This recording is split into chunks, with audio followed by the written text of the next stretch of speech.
E aí galera, tudo bem? Muito bom estar aqui de novo com vocês para dar essa aula da PPR para o sexto período. E hoje nós vamos falar sobre PPRs, fresadas e encaixes. Vocês me desculpem estar com boné, mas nessa época de coronavírus está difícil de cortar o cabelo. E então eu estou aqui no aconchego da minha casa aqui, passei o domingo aqui fazendo essa aula para vocês e estou gravando agora no domingo e espero que vocês todos estejam bem. Então se preparem, pegue uma xicrinha de café que nem eu,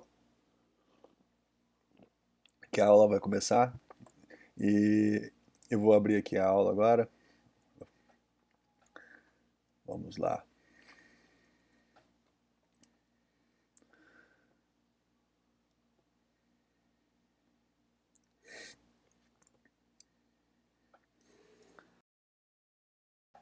Então, gente, vocês já sabem quem eu sou, meu currículo está aí, a gente não precisa mais de apresentações, certo?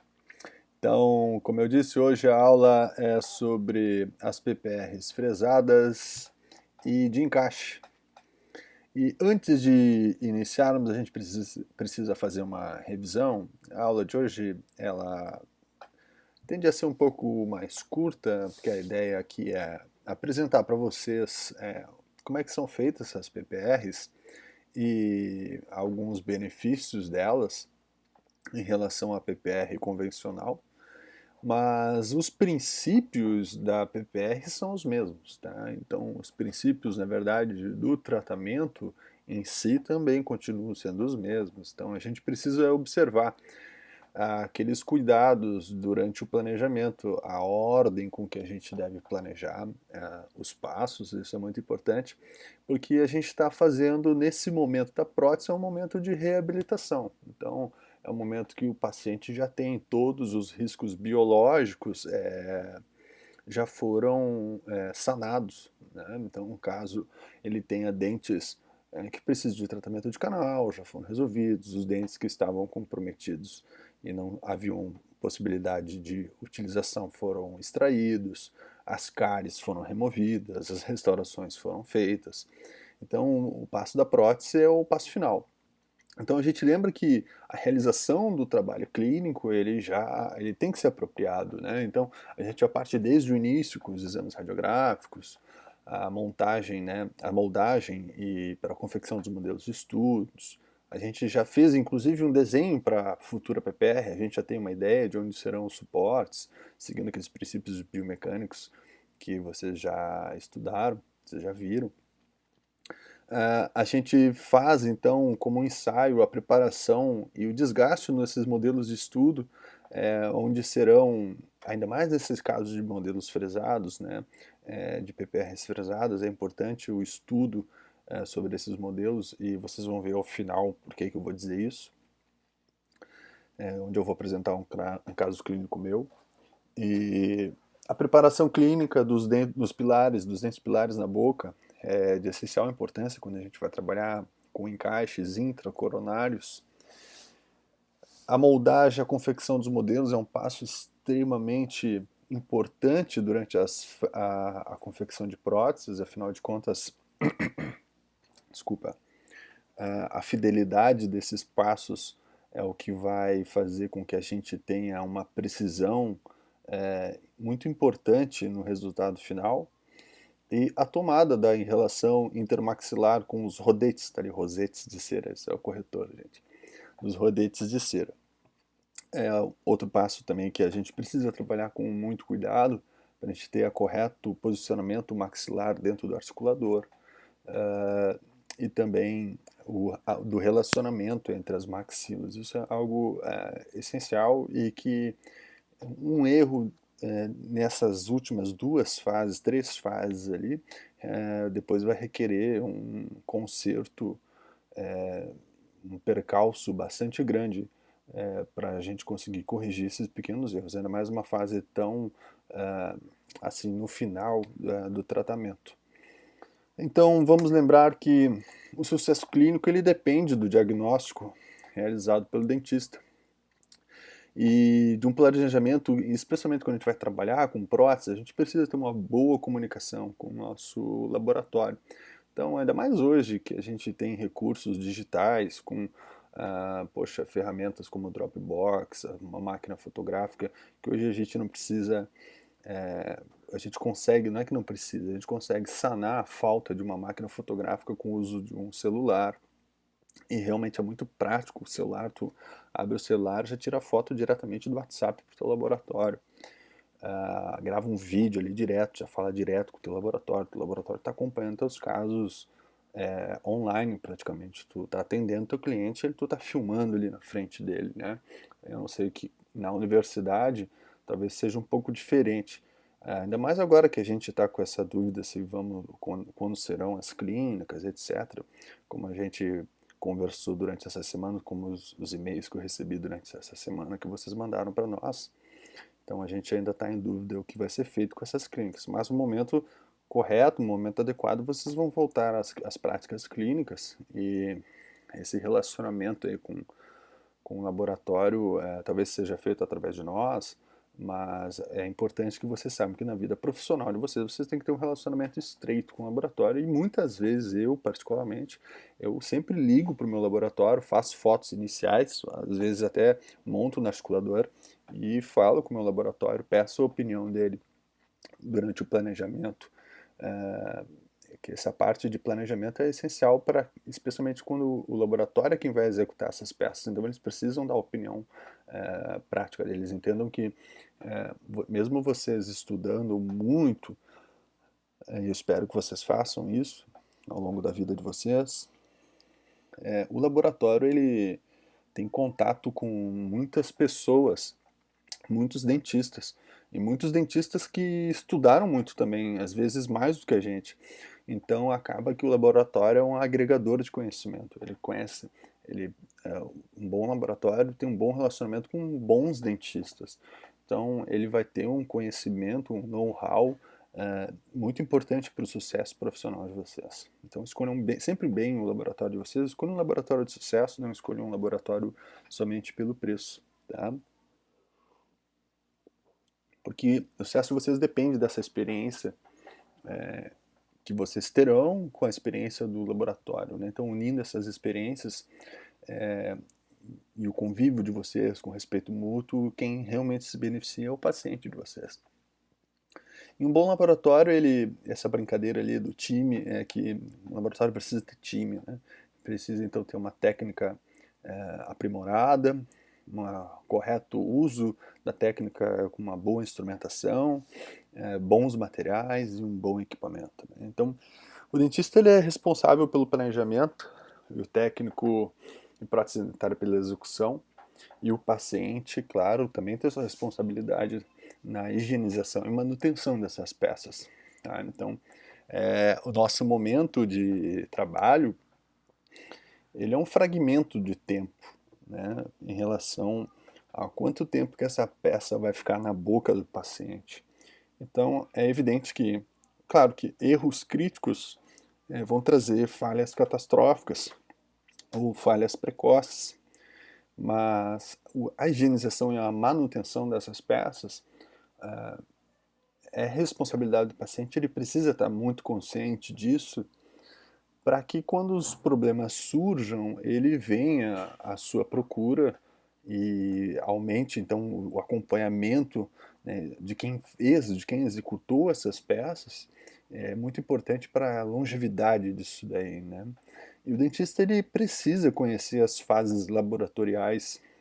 A gente tem muitas turmas com técnicos em prótese dentária e essas pessoas, né, esses técnicos que estão fazendo odontologia, eles têm um salto à frente aí na vida profissional. Espero que aproveitem o conhecimento laboratorial, porque o dentista precisa ir correr atrás depois desse conhecimento laboratorial e geralmente quem trabalha com já é técnico já tem uma habilidade, uma destreza manual a mais aprimorada, já está trabalhando dentro da odontologia um pouco mais de tempo. E, enfim, o dentista precisa conhecer as fases laboratoriais. E claro que o técnico também deve conhecer os procedimentos clínicos, né? Então, quem agrega esses dois conhecimentos é muito importante. Eu acho que, inclusive, é importante que o dentista faça algum curso laboratorial e veja, conheça a vida clínica, né, a vida laboratorial é interessante. E caso as próteses elas sejam encaradas como uma linha de produção, sempre vai haver uma queda de qualidade. Tá? Então, raros são os dentistas que conseguem alinhar as duas coisas de uma maneira muito profissional. A grande parte das vezes o aumento da produção sempre vai haver essa queda de qualidade, porque, enfim, tempo é dinheiro para quem trabalha dessa forma e os objetivos são outros. Então, eu espero que vocês, ao longo do tempo, valorizem bastante a qualidade dos trabalhos, porque a gente está trabalhando dentro da área da saúde e tenho certeza que, ao dormir, a cabeça de vocês vai estar mais tranquila, sabendo que vocês não lesaram ninguém. Então, vamos dar uma revisada agora também nos princípios biomecânicos.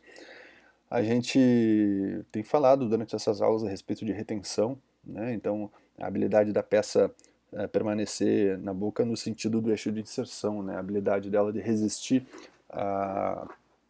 na posição, quando ela, principalmente quando há alimentos pegajosos, né? A tendência de que ela se desencaixe, né? No sentido do eixo de inserção. Então, essa habilidade de retenção. Suporte, então, é a habilidade dos dentes ali da prótese, não no sentido cérvico-oclusal para que não haja esmagamento, né? Estabilidade quando a gente fala da prótese no movimento no sentido horizontal. É aconselhável nas próteses fresadas e por encaixes, é aconselhável a união de 2 ou mais pilares através de uma prótese fixa, tá? Especialmente nos casos em que há um extremo livre, né? Como nas classe 1 de Kennedy, 2 de Kennedy. E porque há essa força de alavanca nos dentes pilares, né? Então, lembrando que os dentes naturais são aptos a receber as cargas no sentido axial e não lateral, sempre ao longo eixo do dente, não no sentido lateral, né? E que a união desses elementos fixos, ela favorece a distribuição das cargas mastigatórias. E quando a gente faz, então, essas próteses fixas nesses casos de próteses conjugadas, a gente o cantilever, né, que é uma extensão, digamos, é uma extensão, né, da prótese, quando na substituição de um dente, fica como uma ponte, né, ele não é favorável para suportar próteses removíveis, porque, afinal de contas, ele vai criar um braço de alavanca. A gente vai falar um pouquinho a respeito disso depois também, tá? Então, lembrando que o cantilever é um pôntico, né, é um dente que está suspenso sem suporte, tá? Então, tu fazer um dente, digamos que nós temos um canino e a classe 1 de Kennedy, né? Então, nós temos de canino a canino, aí de repente vocês resolvam fazer uma prótese fixa e os primeiros premolares estão suspensos. Esse seria o cantilever, isso aqui num braço de alavanca, certo? A gente continua lembrando, então, que para o suporte das PPRs consideramos sempre 3 pontos de apoio quando a gente vai confeccionar e planejar elas, em vez de 4. E isso cria, quando a gente acaba optando por 4 pontos de apoio, isso cria um eixo de rotação. Lembra sempre do caso daquele exemplo que eu dei na primeira aula de componentes PPR para vocês, sobre aquelas mesas e cadeiras de 4 pés e de 3 pés. Tá? Então, sempre que tu tem algo com 3 pontos de apoio, ele vai ter maior estabilidade, porque não se cria um eixo de rotação. É só vocês verem na cadeira que vocês estão sentados agora, se vocês quiserem se jogar para trás, os 2 pés de trás ficarão apoiados, os 2 da frente vão se levantar e cria-se um eixo de rotação. Agora, mas, poxa, professor, se eu fizesse com uma cadeira de 3 pés, isso também não vai ocorrer? Vai ocorrer, mas é mais difícil, tá? Isso para só tendo a experiência para entender. Sente-se numa cadeira de 3 pontos e tente fazer isso. Então, a situação ideal para o apoio dos dentes é sempre um triângulo equilátero, tá? Onde a gente vai ter um plano, esses 3 pontos de apoio, né? Eles criam um plano de orientação, né? Então, quando a gente vê a distribuição desses, a escolha desses dentes de suporte, eles vão formar uma área, né? Esses 3 pontos, quando a gente traça linhas sobre elas, forma-se uma área. E o ideal é que essa área seja de um triângulo equilátero. Tá? Então, sendo assim, utilizamos as regras básicas da PPR, né, para a localização dos apoios para as próteses fresadas. Tá? Então, ele está freadas, a gente já sabe que é o corretor me sacaneando. Então, o que são encaixes? Né? Essa é a pergunta.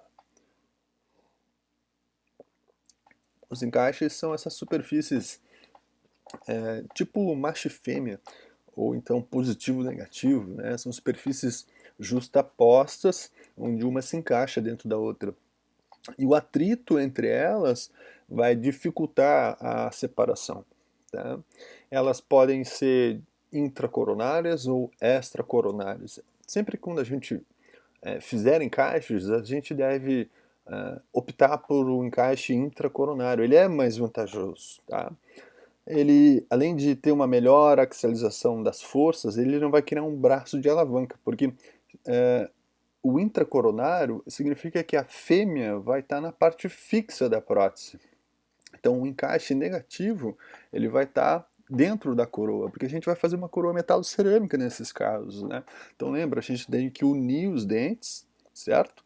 E, como no caso que eu vou apresentar para vocês, é um caso meu onde há de 6 de canino a canino, quando a gente opta por fazer esses trabalhos, a gente tem que pensar, vamos botar esse encaixe para dentro, isso vai diminuir o braço de alavanca, porque se tem algo projetado para fora, ele vai atuar como a mesma situação do cantilever, né? A força vai ficar fora da coroa e ainda há uma facilidade então do deslocamento da prótese fixa, certo? A desvantagem é que ela necessita de preparo um pouco mais agressivo para que esse encaixe fêmea ou esse encaixe negativo fique projetado para dentro da coroa. Então tu tem que ser mais agressivo no teu preparo e dentes com vitalidade, e isso pode ser um problema. Outra classificação dos encaixes é que eles podem ser pré-fabricados ou individuais. Tá? Há também a classificação, a nomenclatura para esses encaixes, como encaixes de precisão ou encaixes de semi-precisão. Mas esse acaba sendo um termo que pode enganar vocês, tá? E sempre quando tu falar isso, a ideia de que tu vai optar por um encaixe de precisão. É nítido que tu está falando de algo de uma qualidade superior, de um acabamento superior, certo? Mas isso não é verdade, tá? Porque não há uma absoluta precisão entre ambos, tá? Não é inclusive não é um encaixe perfeitamente usinado, onde um vai se encaixar dentro do outro e ele vai desaparecer, como você já deve ter visto vários vídeos na internet, onde aqueles encaixes metálicos, onde parece que é um cubo e o cara desencaixa aquilo ali e, poxa, realmente são duas peças, enquanto ela aparentava ser um monobloco. Mas esses encaixes de precisão, há uma folga entre eles, tá? E a verdade é que ambos atuam com fricção entre as superfícies para promover a retenção, tá? Então, da prótese. E os encaixes de semi-precisão, ou seja, os encaixes individuais, eles são extremamente confiáveis, tá? Eles são feitos de forma laboratorial. Como o nome pré-fabricado já diz, né, é uma indústria que fabrica, e esses aí vêm diretamente prontos da fábrica e somente são ajustados na superfície metálica da prótese fixa e da parte da prótese removível, onde elas vão se encontrar. Os encaixes de semi-precisão, eles são feitos por um laboratório. O laboratório realmente precisa ter muita habilidade e conhecimento para conseguir fazer esses encaixes para trabalhar com a fresadora, tá? A fresadora, ela é um um delineador com um motor acoplado, com uma peça reta acoplada, e onde o laboratório vai trabalhar com a platina, como vocês já viram na aula da professora Juliana, e então fazer os preparos nas coroas, tá? A gente vai ver um pouquinho sobre isso daqui a pouco, mas eu estou adiantando o assunto, tá? Então, lembrando que o laboratório, quando vocês escolherem, ele realmente precisa saber o que ele faz. Geralmente, esses laboratórios são técnicos especializados nesse tipo de trabalho, tá? Fazem somente PPR e geralmente PPRs de encaixe, tá? As vantagens do encaixe são nítidas, tá? Quando a gente não trabalha com grampos, principalmente na região estética, quando a gente trabalha com um grampo T, um grampo Y, onde ficam aquelas coisas metálicas aparecendo no sorriso, estragando a aparência estética do paciente, esses grampos, como eles ficam intracoronários, ou então, na verdade, estão dentro das próteses, né? Eles desaparecem. Tá? O paciente fica com um sorriso perfeito, tá?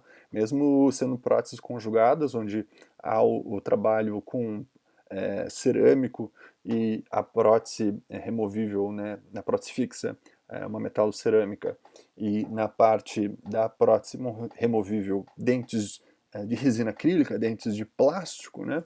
Há uma harmonia do sorriso, onde não tem mais aqueles ganchos metálicos aparecendo. O segundo vantagem é a questão biomecânica, que a gente tem uma melhor axialização das forças, o direcionamento das forças no longo eixo do dente. Isso é muito importante para a longevidade das próteses. E a gente consegue ter um bom ajuste dessas forças com esses encaixes. No momento que eles são encaixados nos dentes, dentro das coroas, eles são posicionados de acordo com o eixo de inserção e de acordo com o longo eixo do dente. E há também uma melhor neutralização do torque lateral. Vocês vão ver que há mecanismos, né, as superfícies fresadas, elas vão atuar numa forma que vão neutralizar melhor essas forças laterais. Como o encaixe também está intracoronário, ou ele costuma estar numa posição mais cervical, na posicionamento coronário dele, ele está mais cervical, ele não está logo abaixo do equador protético, ele está mais abaixo. Então, esse ponto mais cervical, desse ponto de transmissão mais cervical, reduz a alavanca sobre as coroas. Então, tu tem um melhor fator biomecânico também, melhorando a longevidade do teu dente suporte. E então também há, isso aqui eu já acho um pouco exagerado, mas está na literatura, há uma melhor proteção aos dentes suportes com relação à incidência de cárie. Eu já discordo um pouco, mas está na literatura, eu tenho que passar para vocês. A vantagem continua sendo das próteses removíveis, que elas são removíveis, o paciente precisa tirar e poder higienizar, mas um paciente que não tem hábito de higiene, eu não vejo por que uma prótese com encaixe ela facilitaria tanto assim em relação às próteses convencionais, tá? Mas enfim. Dentro das desvantagens, né, a principal delas é que os encaixes eles requerem que a gente faça preparos cavitários, às vezes preparos cavitários mais extensos, mais agressivos, além do que a gente faria numa prótese convencional, especialmente porque, como a gente precisa trabalhar com próteses fixas associadas, muitas vezes, como a gente mencionou, há o requisito da união de pelo menos dois dentes ou mais para que haja uma melhor distribuição das forças, né? Então, às vezes, dentes que estão relativamente íntegros, a gente vai precisar preparar eles para fazer uma união e melhorar, então, a longevidade do trabalho. Os procedimentos clínicos e laboratoriais são mais complexos, então quem passa bem mais trabalho fazendo isso mesmo é o laboratório.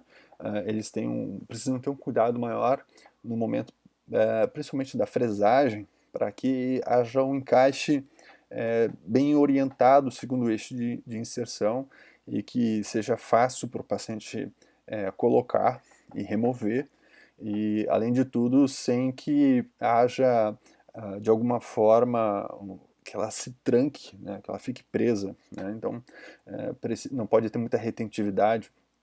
Então é um trabalho bem laborioso, né? Tu precisa ter bastante conhecimento para fazer por parte do laboratório. Para nós, o nosso passo a passo, ele é relativamente o mesmo, tá? Claro que quando a gente for confeccionar esses trabalhos, o laboratório talvez nos peça algum tipo de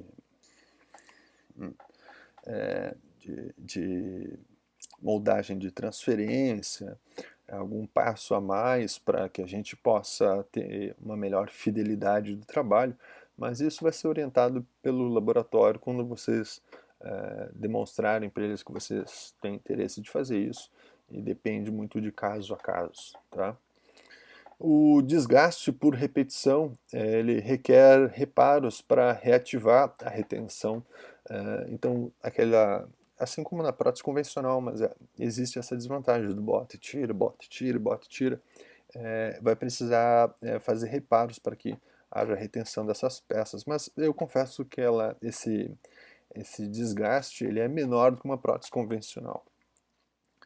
A indicação ela está vinculada também à altura coronária do dente suporte. Dentes curtos, a gente não consegue ter pelo menos 4 milímetros de área para que a gente consiga fazer a parede axial fresada para que esse dente seja utilizado como suporte. Então, se a altura coronária desse dente, principalmente dentes que já sofreram grande perda de estrutura e houve uma extrusão dentária, talvez esses dentes não sejam adequados para utilização como suporte nesses tipos de prótese. A vitalidade pulpar ela também pode ser comprometida com as caixas proximais quando a gente deseja colocar o encaixe de forma intracoronária, né? Então a parte fêmea para dentro da coroa. E isso vocês vão ver na prótese que eu fiz, no final da aula, eu fiz fiz uma prótese fixa sobre dentes vitais, de canino a canino, e a opção foi por um suporte extracoronário, né? Então, um suporte positivo, um suporte macho na distal dos caninos. Justamente para preservar a vitalidade pulpar, que, no meu ver, é mais importante.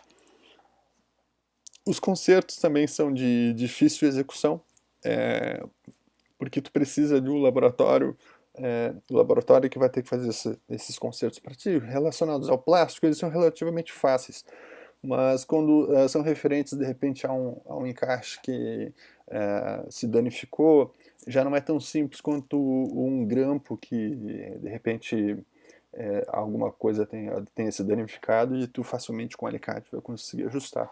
Então, dependendo do conserto que precisa ser executado, tu vai depender do laboratório. E nos pré-fabricados, nos encaixes pré-fabricados, é difícil de conseguir um contorno proximal adequado, porque ele já vem, principalmente na região mais próxima da gengiva, porque ele já vem pronto, tu não tem uma personalização do sistema. Então, a verdade é que eu acredito, né, pelo menos na que eu fiz, a gente fez um encaixe sem precisão confeccionado pelo laboratório. Eu confio bastante nesse tipo de sistema, eu não gastaria dinheiro comprando os pré-fabricados, eu não preferiria, eu prefiro que sejam personalizados de acordo com o trabalho que a gente vai fazer.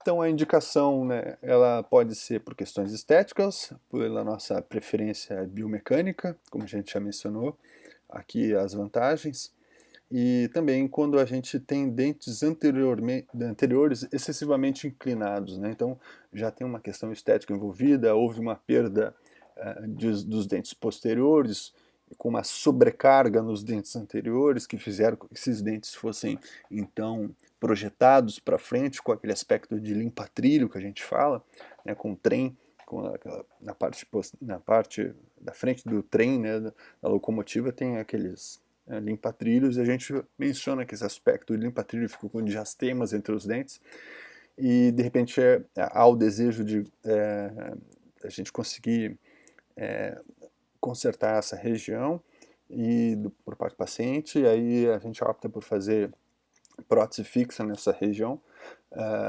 já ajustando essa questão dessa inclinação e aproveitando para fazer os encaixes nos dentes adequados, aproveitando, né, da união das próteses fixas e posicionando os encaixes, né. Isso tudo precisa ser avaliado de maneira rigorosa, tá, gente? Lembrando que hoje a gente oferece ao paciente as opções que ele deseja, o caminho ao qual ele deseja seguir, tá? Eu acabei, por exemplo, quando eu fiz essa prótese conjugada, né, prótese fixa e prótese removível por esse meu paciente, ele tinha passado por tratamento de câncer.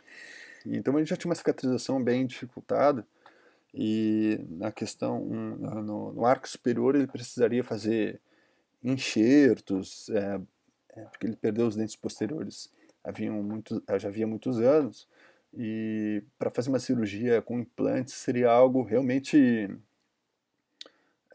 bastante pesado para ele, assim, e várias cirurgias, e ele não queria passar por isso, ele queria um resultado, ele já usava próteses removíveis, só que uma prótese removível convencional. Quando eu ofereci para ele fazer sem os grampos, ele se empolgou, e ele optou por isso, e ele não precisou passar por uma cirurgia, né, e ele já tinha uma saúde debilitada.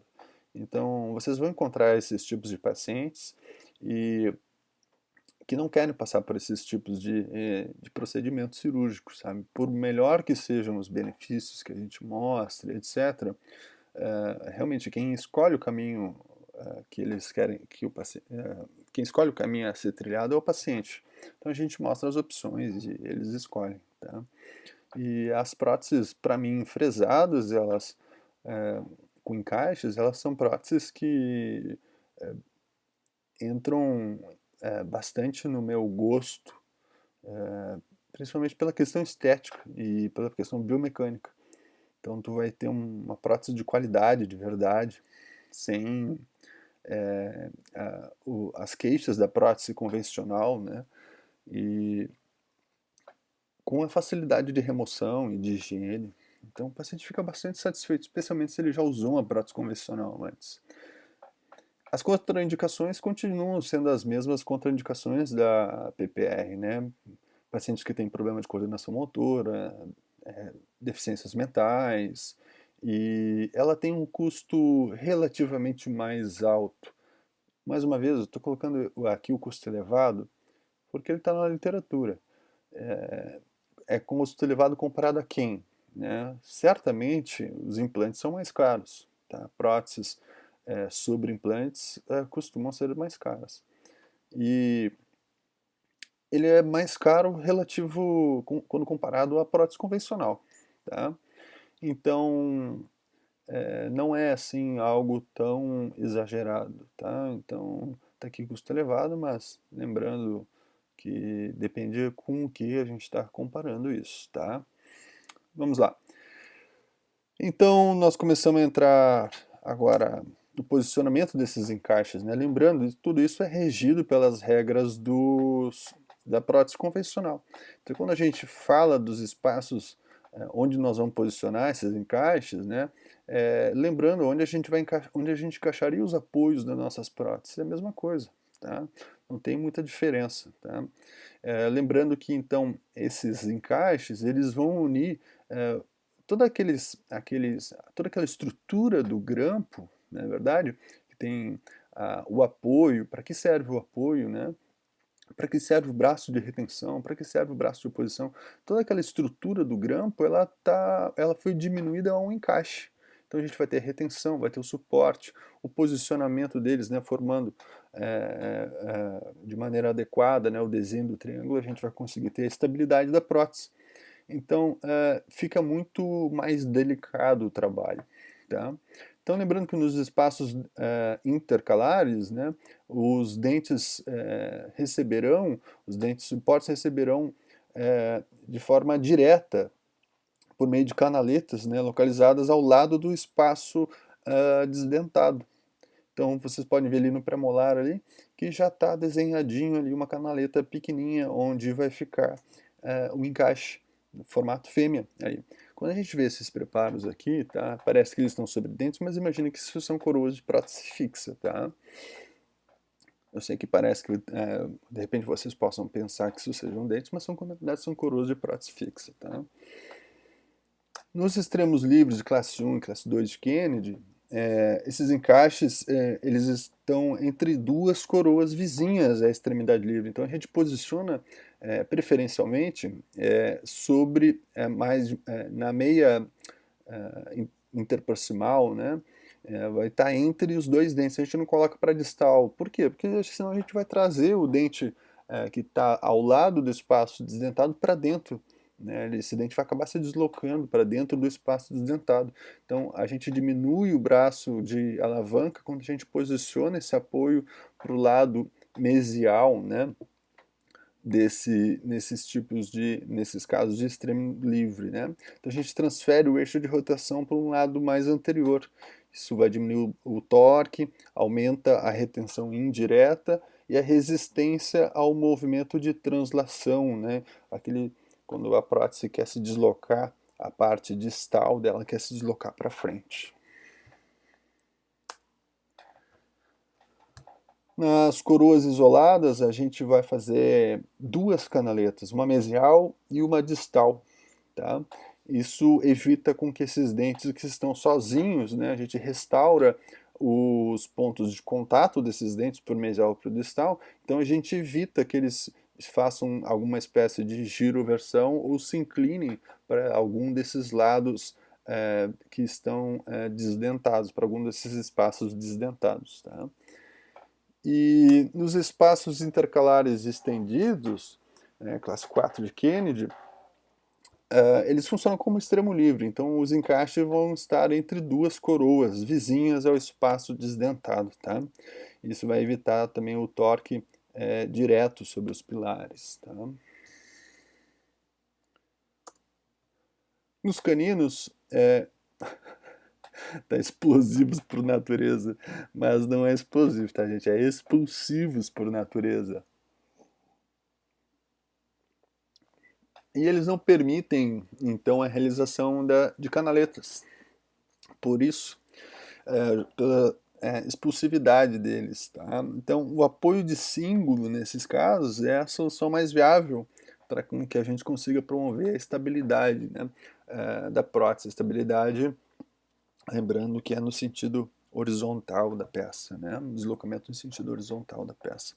E esse símbolo aqui, como ele está aqui, ele foi projetado, esse símbolo dessa forma, como ele está aqui, a gente, se o dente, principalmente nos caninos inferiores, né, que às vezes o símbolo não é tão proeminente, a gente pode confeccionar dessa mesma forma como está na gravura aqui, um símbolo em resina, tá? Para que haja um apoio nesses dentes. Eu sempre faço isso. Nos meus caninos, nas minhas PPRs, eu sempre vou fazer essa projeção em resina exatamente dessa forma ali, para que um apoio seja localizado sobre o símbolo nesses dentes. Isso melhora bastante a estabilidade da prótese. Tá? Lembrando também que dentes inclinados até 30 graus e sem mobilidade, tá? Do contrário, esses dentes não devem ser utilizados como suporte. Eles receberão encaixes sempre na porção contrária à inclinação. Tá?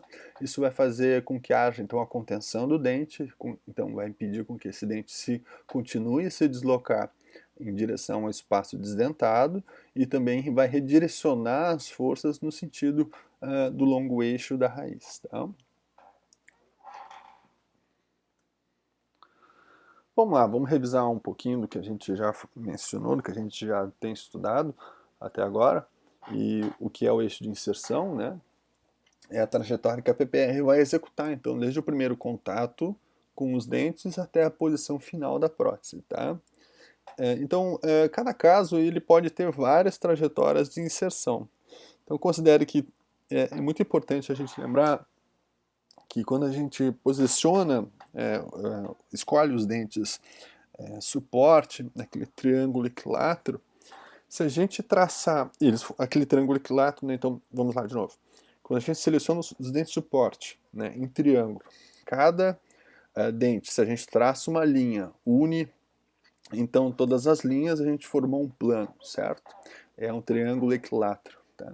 Então, se a gente colocar todas as linhas perpendiculares a esse plano, né, todas essas linhas que são perpendiculares, né, perpendicular é assim,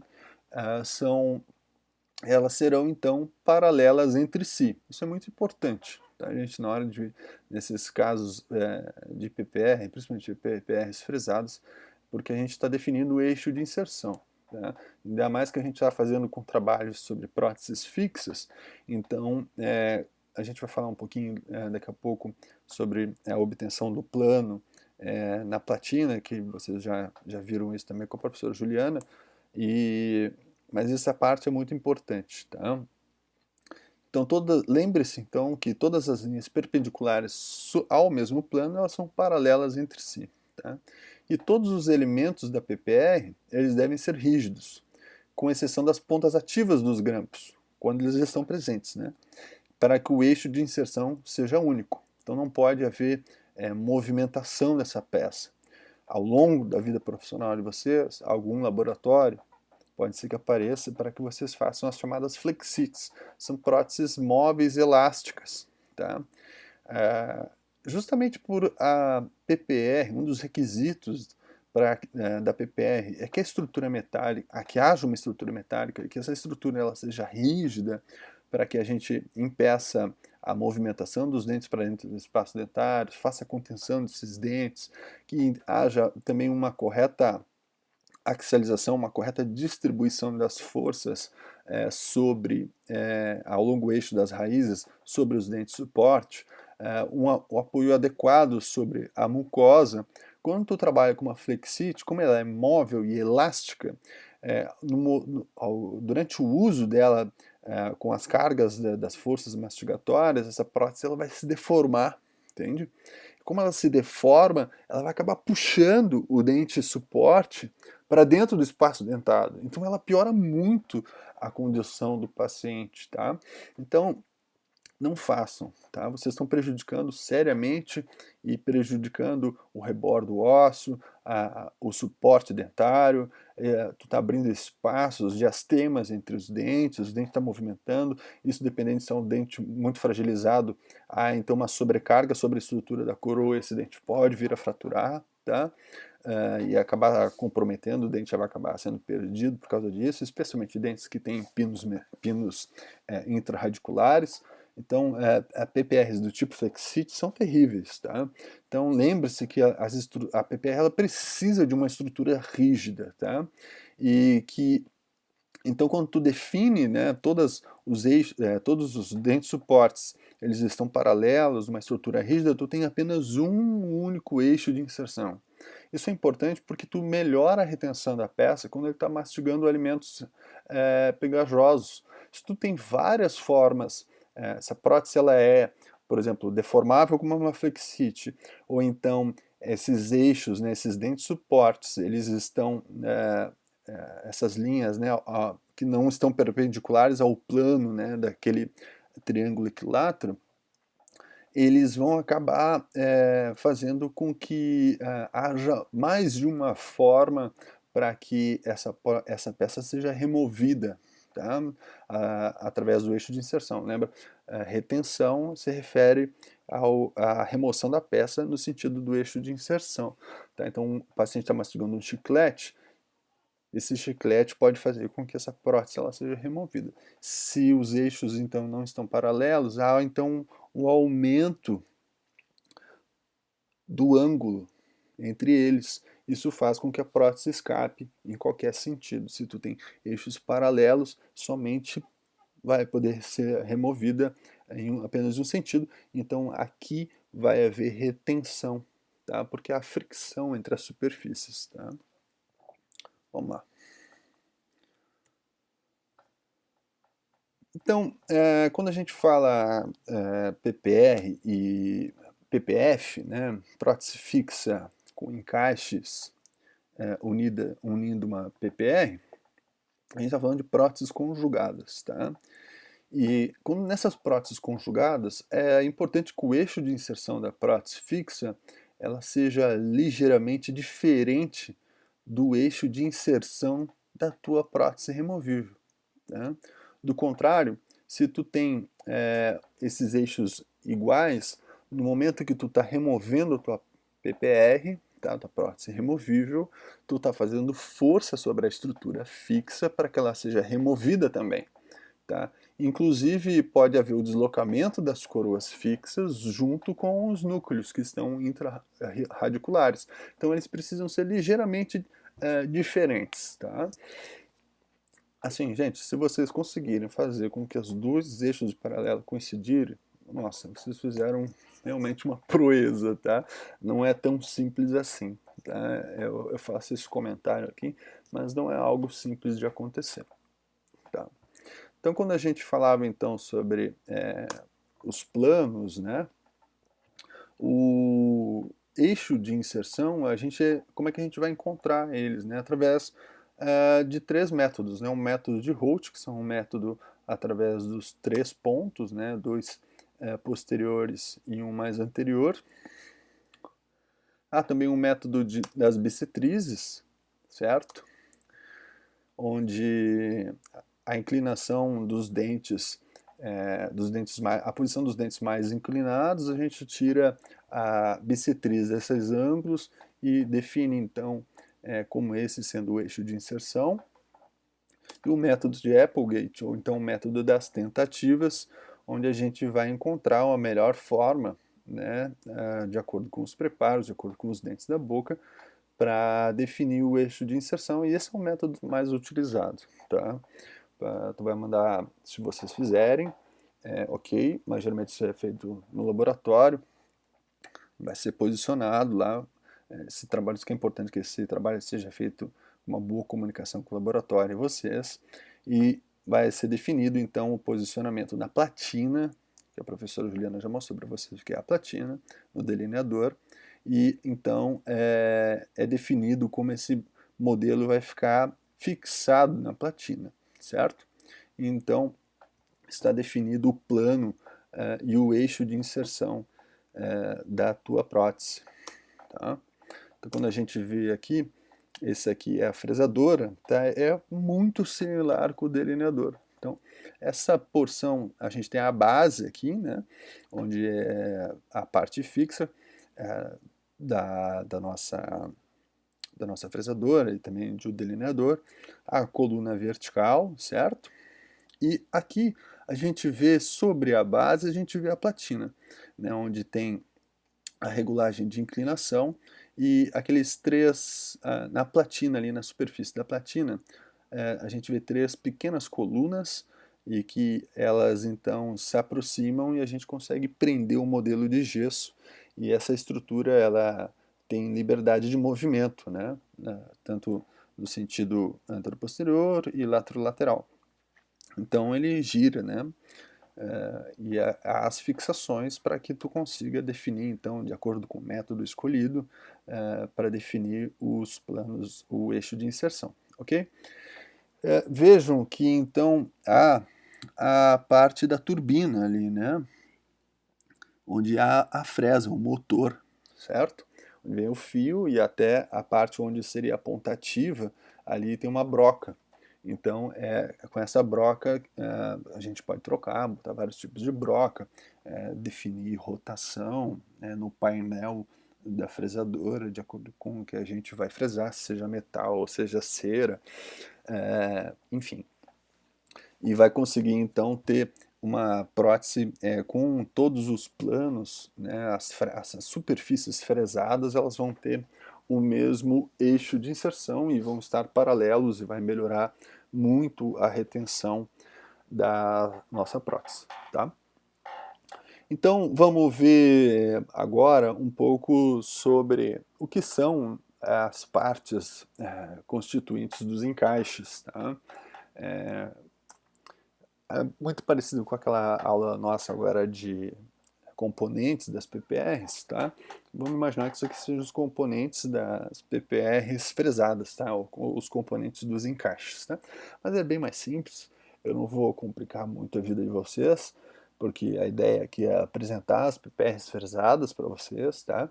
E eu não quero dificultar isso de maneira alguma, inclusive eu resumi de maneira bem didática para que vocês possam entender esse assunto e esses encaixes, porque eu acredito que de um todo, se a gente começar a ver esse assunto de maneira muito pormenorizada, ele acaba confundindo a cabeça de qualquer um, tá? É uma daquelas besteiras, assim, eu acho que parece que querem dificultar o ensino em vez de facilitar. Então eu resumi bastante, tá? Que é para ficar simplificado, tá? Vamos lá. Então, nós temos as canaletas e os interlocks, tá?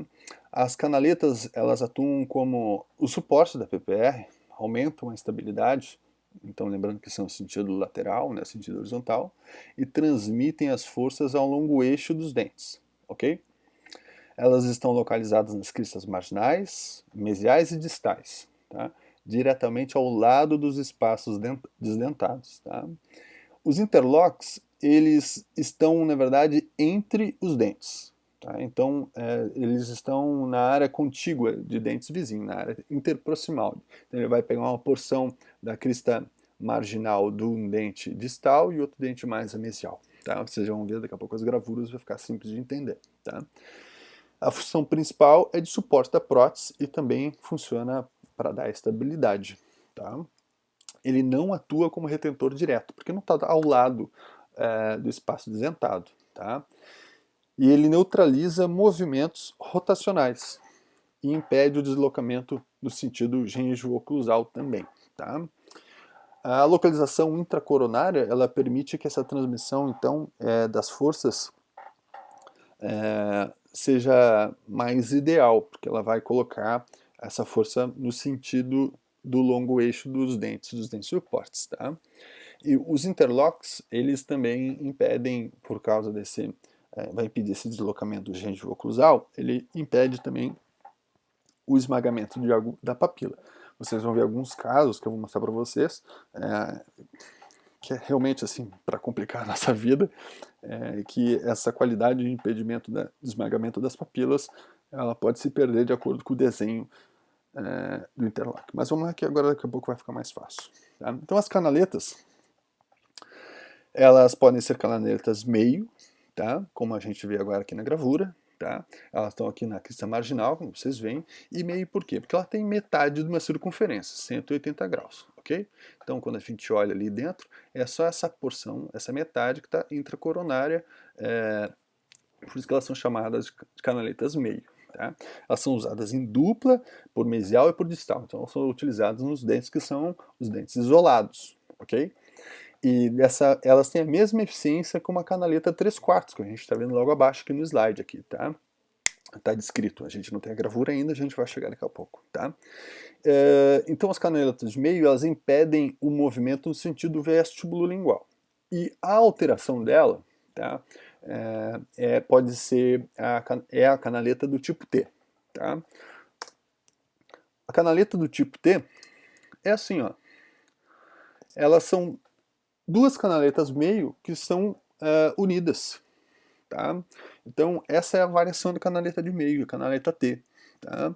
Então, ela vai também atuar nas cristas marginais, na região proximal, mas ela precisa de um desgaste mais acentuado, ela é mais agressiva. Tá? E ela vai conferir praticamente as mesmas habilidades, mas ela pode atuar em vez de em dentes isolados, ela trabalha sozinha nos dentes próximos quando a gente vai desenhar elas próximo ao espaço dentado, tá ok? A canaleta do tipo 3/4 é porque ela chamada 3/4 porque o encaixe ele vai ocupar então 3/4 da circunferência. Então a porção que vai ficar aberta onde vai vir a parte do macho, onde vai se encaixar, ela vai ter o espaço ali de 90 graus para entrar. Vocês conseguem me entender? Acredito que sim, né? Então, a circunferência dela do encaixe, ele vai ter 270 graus. Então, por isso que ela é chamada de canaleta 3/4, só por causa disso. Então a gente pode usar ela de forma unitária, elas vão conferir estabilidade à prótese, tá? E vejam, essa canaleta, ela tem a mesma efetividade que duas canaletas de meio. Então quando tu tem um dente isolado, uma canaleta 3/4 tem a mesma finalidade de duas canaletas de meio, por mesial e distal. Essa parte é interessante do assunto para tu ver como um pouco mais de abraçamento, né, da estrutura do macho ali, da estrutura positiva dessa peça, vai conferir maior retentividade e estabilidade da prótese. E a variação dela é a canaleta tipo geminado, ou então canaleta ômega, como se fala, tá? Vejam que são duas canaletas 3/4 unidas, tá ok? Então simples, nós já vimos quais são os tipos de canaletas, tá ok? Agora nós vamos ver as canaletas não, agora nós vamos ver os interlocks. Os interlocks, como a gente mencionou agora há pouco, são utilizados no espaço interproximal de dois dentes, tá? E elas podem ser de meio, 3/4, do tipo geminado ou do tipo T. Eles vão atuar como estabilizador ou como retentor indireto e impedem o deslocamento gengivo-oclusal. Agora, lembra que eu falei para vocês que há um tipo de variação, né, desses interlocks em que se perde essa qualidade, né, do deslocamento gengivo-oclusal, que é nessa figura da porção inferior ali, ó. É o chamado interlock 3/4. Esse aqui é o interlock 3/4, tá, gente? Então, é o interlock 3/4 higiênico na figura de baixo. E higiênico porque melhora, então, o acesso à porção ali proximal, né, para o paciente poder higienizar, tá? Mas tu vai perder esse suporte, né, esse impedimento para o deslocamento gengivo-oclusal, nesses casos. Então, pode haver o esmagamento de papila nesses casos aqui, tá? Uma das qualidades dela também é a transmissão das forças ao longo eixo dos dentes, tá? E atua como guia de inserção, tá? Essa peça ela também vai neutralizar os movimentos rotacionais, tá? Agora, vejamos o interlock do tipo geminado, ou o interlock do tipo T, que são as mesmas variações da canaleta, né? São 2 3/4 ou 2,5 unidos, que formam, então, esse interlock ômega, ou interlock geminado, e o interlock T. A gente também tem uma variação chamada de interlock 3/4 T, né? Então, para complicar a nossa vida, né? É só, assim, fala sério, né? E aí o cara me inventa ainda que tem o interlock 3/4 ET higiênico, né? Então tá, aquela porção inferior ali do encaixe, né? Foi removida, né? Onde há o apoio, né? E para que haja de novo o acesso à papila, para facilitar a higiene, aquela coisa. Mas vejam, são dois, inicialmente nessa porção mais coronária, mais oclusal, ela é um T que logo após se transforma num interlock 3/4, tá ok? Isso há uma melhora da área, aumenta a área para a distribuição das forças, enfim, né, melhora um pouco da distribuição das forças, melhora um pouco a estabilidade, mas assim, é um tanto de preciosismo, mas o meu papel aqui é mostrar para vocês que isso existe, tá? Então, há essas configurações, há esses desenhos, e a gente optando por fazer um interlock, o desenho dele, sabe, praticamente não há grandes diferenças. A minha opção vai ser sempre por ser conservador, sabe? Se for para fazer um interlock, se eu puder fazer um interlock 3/4, certamente vai ser a minha opção, porque eu vou precisar desgastar menos a estrutura do dente.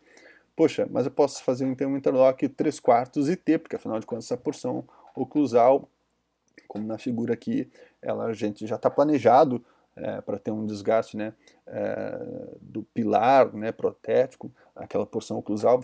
Não sei se vocês já estudaram prótese fixa ou não, mas a gente precisa fazer um desgaste geralmente de 2 milímetros na porção oclusal para ter espessura suficiente de resistência do material, né? Então, nesse caso aqui, tu vai acabar utilizando as cristas marginais dos dois lados, nesse caso, né, do interlock 3/4 e T, a associação dos dois, do 3/4 com T, essa porção mais coronária, mais oclusal, já é uma área que está desgastada, né, do teu pilar, do teu dente de suporte, e acaba sendo mais conveniente, sendo também melhorando a área, né, de distribuição das forças, etc.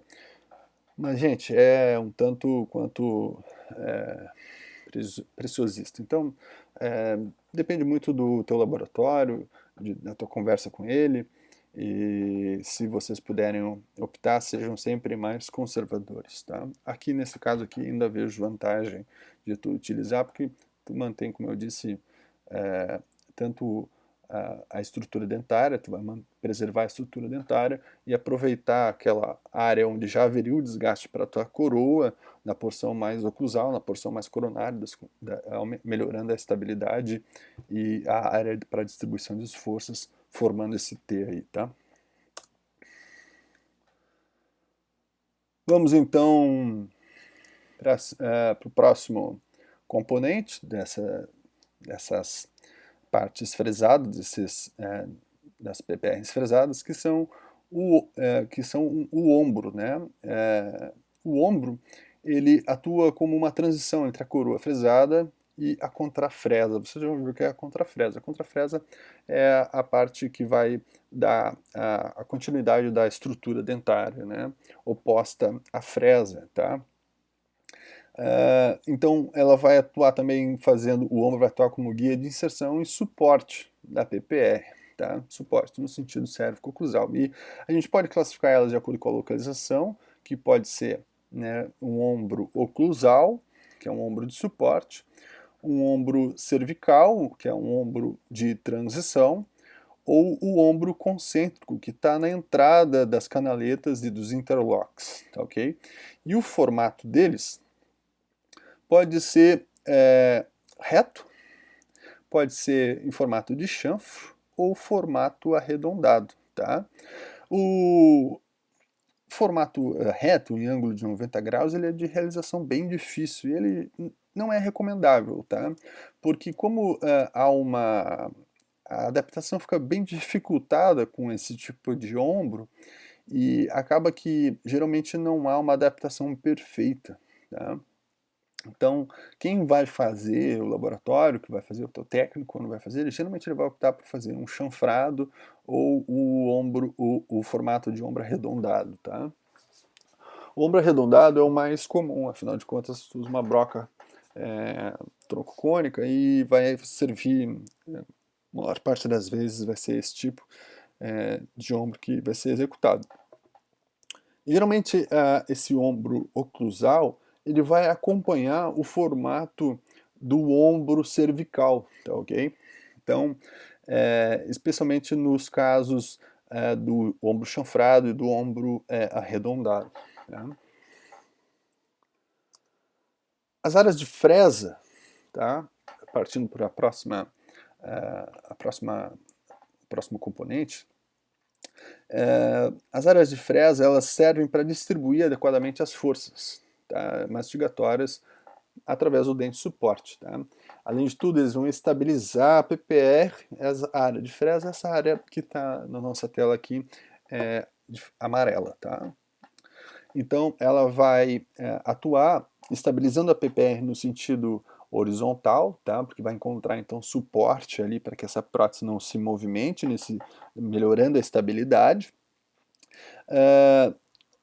Então a gente precisa entender que todo encaixe, né, seja intro ou extracoronário, ele deve ter então uma área de fresada como essa, deve ter uma área de fresa como essa, tá?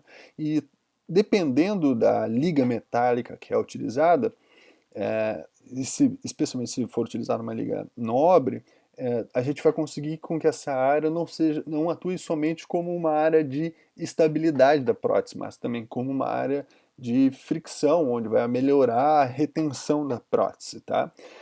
Por que a liga metálica precisa ser nobre para que se consiga fazer com que haja a fricção entre essas superfícies, tá? É porque há um acomodamento molecular, tá? Então, quando tu tem uma liga nobre, é um material mais maleável, tá? Então, há um acomodamento das superfícies quando essa prótese ela está se encaixando. Quando tu tem uma liga não preciosa, tu não pode ter um espaço tão ajustado, tão rente, porque tu vai acabar, como o deslocamento das superfícies ali, das moléculas na superfície, ela não ocorre. Então há uma fricção exagerada e a peça pode acontecer de ela não encaixar. Então ela não sofre um ajuste. Tá? Então o laboratório, quando ela fizer com ligas não preciosas, essa área ela vai trabalhar mais como suporte e estabilidade da prótese, e a retenção vai ficar somente por parte dos attachments, por parte dos encaixes ou extracoronários, tá? E a angulação dessas áreas fresadas, né, dessas fresas, ela pode ser, então, bem perpendicular, né, em 0 graus, ou então sem inclinação alguma, ou então até 2 graus, tá? E a contrafresa, como eu falava agora há pouco, são as regiões fresadas nas coroas fixas e representam a parte, elas estão fixas à parte removível, tá? Então elas não há sobrecontorno, tá? Elas devem se ajustar perfeitamente sobre a coroa fresada, a parte fixa da peça, para melhorar o conforto do paciente e evitar também a infiltração de alimentos e a possibilidade de machucar os tecidos moles beliscando, né? O paciente vai falar que belisca. Os ombros, como a gente mencionou, os ombros chanfrados e os ombros arredondados facilitam bastante para que esse encaixe seja o mais preciso. E os contatos oclusais, eles devem estar nas coroas fixas, tá? Na parte fixa da estrutura, que vai ficar então presa ao dente, porque isso vai evitar com que haja contatos em planos inclinados ou nessa superfície que é móvel e que pode criar então forças laterais prejudicando os dentes de suporte, tá? Agora a gente falou um pouquinho sobre as PPRs fresadas, já tem 1 hora que a gente está falando sobre isso. Vou mostrar o caso clínico para vocês para a gente poder encerrar a aula, tá? Então o assunto ele é relativamente rápido e eu queria que vocês vissem que por mais que seja desejável a gente fazer um encaixe intracoronário, como eu tenho falado até agora, quando eu fiz essa peça, a gente fez o encaixe extracoronário. Olha lá, ó. Então, vejo nas distais dos caninos o encaixe positivo, o encaixe macho, tá? Vejam que esse encaixe, como ele está para a distal, ele vai atuar como uma alavanca sobre o restante dessa prótese fixa que está unida, essa prótese metalo-cerâmica, tá? Vejam como a área de fresa dessa estrutura metálica, certo? Vocês percebem como ela é paralela durante toda a extensão. Tá? Isso demonstra que foi colocado sobre a platina, definido então o eixo de inserção, o plano do eixo de inserção, através do método que for lá para quem está trabalhando. Geralmente é o método de Applegate, que nem eu falei, o método das tentativas, e ele definindo esse plano, ele fez a fresagem dessa estrutura metálica. Tá? Então a gente vê o interlock entre 2 dentes, tá vendo? Posicionado então para mesial do espaço dentado, tá vendo? E a área fresada se estendendo aqui sobre 2 dentes, dando então a estabilidade que a gente precisa e o suporte no sentido cérvico-oclusal a retenção fica restrita então ao attachment nesse caso, tá? Como a área, se fosse, isso aqui não foi utilizado uma liga nobre, tá? Se fosse utilizado uma liga nobre, essa área, toda a extensão dessa área fresada que a gente vê, ela serviria também como uma área retentiva, uma área de fricção, tá? Veja no detalhe aqui, ó, como é que é esse encaixe fêmea, esse encaixe macho, tá? Desculpa, esse encaixe positivo na coroa metálica. Olha, observem o coping metálico, que na porção vestibular eu optei por fazer um ombro cerâmico. E que então no término a união por vestibular com o dente, certo? Nessa interface vestibular, a cerâmica está em contato diretamente com o dente. Já na porção palatina dessa estrutura, o contato, a interface ficou metal e dente, tá? Isso, quando eu fiz essa peça, me foi contraindicado fazer isso, e por conta do estresse que sofreria essa porção cervical, e por conta de ser uma prótese conjugada e etc. Então as forças oclusais, elas poderiam fazer com que houvesse, ao longo dos anos, algum lascamento dessa superfície vestibular, e me foi contraindicado. Queriam que eu fizesse então toda a circunferência dessa prótese fixa. No término dela, me foi aconselhado fazer nessa área de interface toda ela metal, né? Eu optei então por fazer um ombro cerâmico. Eu assumi a responsabilidade por uma questão. Eu e meu paciente valorizamos a estética nesse caso. Ele não queria ficar aparecendo aquele metal na área, na margem gengival, certo? Então é feito, vejam ali por mesial do canino, como há é nítido o desgaste, a área de transição do ombro cerâmico para a porção onde começa então a porção da margem em metal, tá?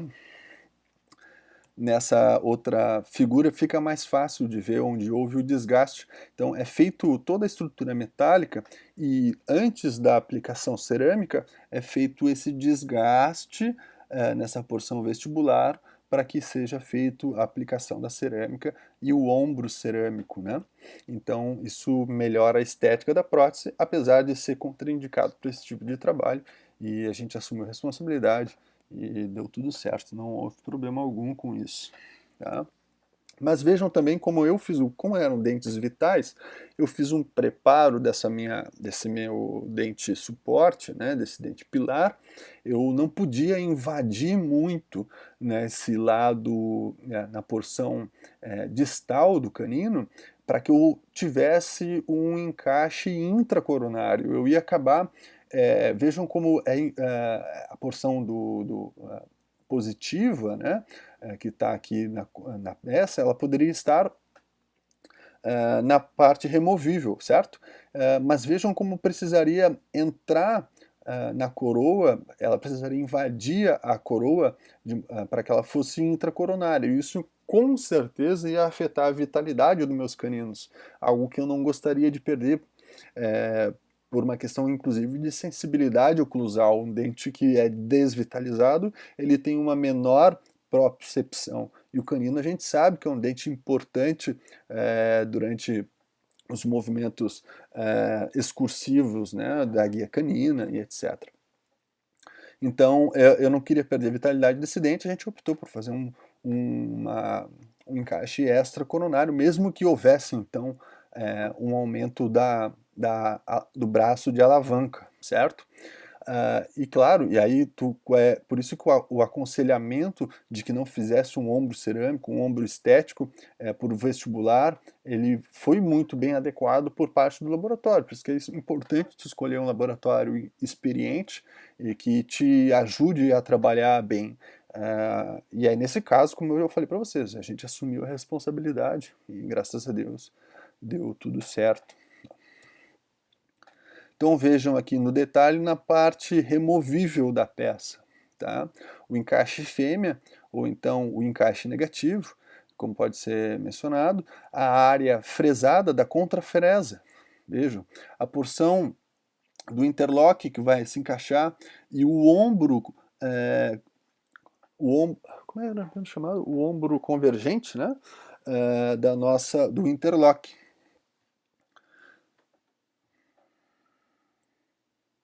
Aqui a peça removível, ela está aqui na cera. Essa prótese veio na época para a gente fazer a prova, quando eu fiz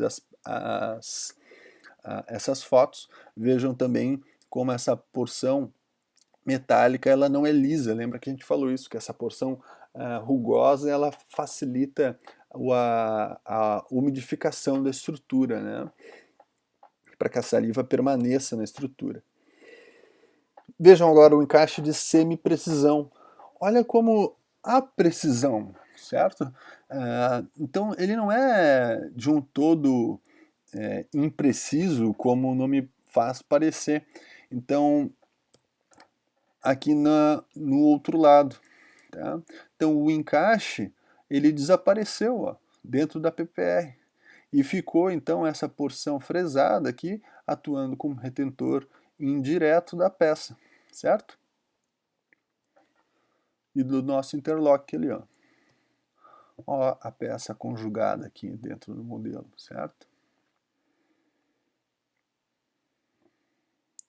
E vejam como, numa visão vestibular, não há grampos. Tá? Isso melhora muito a estética do paciente. E também a opção pelo ombro cerâmico também facilitou bastante, melhorou bastante a estética do paciente. Senão ele ficaria com uma área acinzentada, próximo da gengiva, é feio, eu não gosto. Aqui posicionado em boca, tá? Então a gente vê como a parte de moldagem, como eu falei no início, uma boa confecção de modelos por parte de um bom laboratório, essa parte de registro interoclusal, ela é importante e para que a gente tenha precisão em todas as fases da nossa prótese, da confecção da nossa prótese, para que chegue nesse momento de prova e a gente não tenha nenhum percalço, nenhum problema, nenhum retrabalho. Então a gente vem mesmo para conferir e ver que a gente cumpriu os nossos passos de maneira adequada ao longo do tratamento. Então aqui está a prova antes da finalização do trabalho. Um trabalho que eu tenho muito orgulho de fazer, um paciente que eu sempre gostei muito dele, a gente sempre teve um bom convívio e infelizmente recentemente ele faleceu, mas fiquei muito satisfeito de poder ajudar ele e sou grato até hoje pela oportunidade que eu tive de tratá-lo e, enfim, está aqui como um bom exemplo do tratamento para vocês. Eu espero que vocês tenham gostado, tá, gente? E voltamos a nos ver em breve, se Deus quiser. Deus abençoe vocês, espero que vocês tenham gostado e a gente se vê no chat para tirar algumas dúvidas, tá, gente? Um abraço, fiquem com Deus, até mais.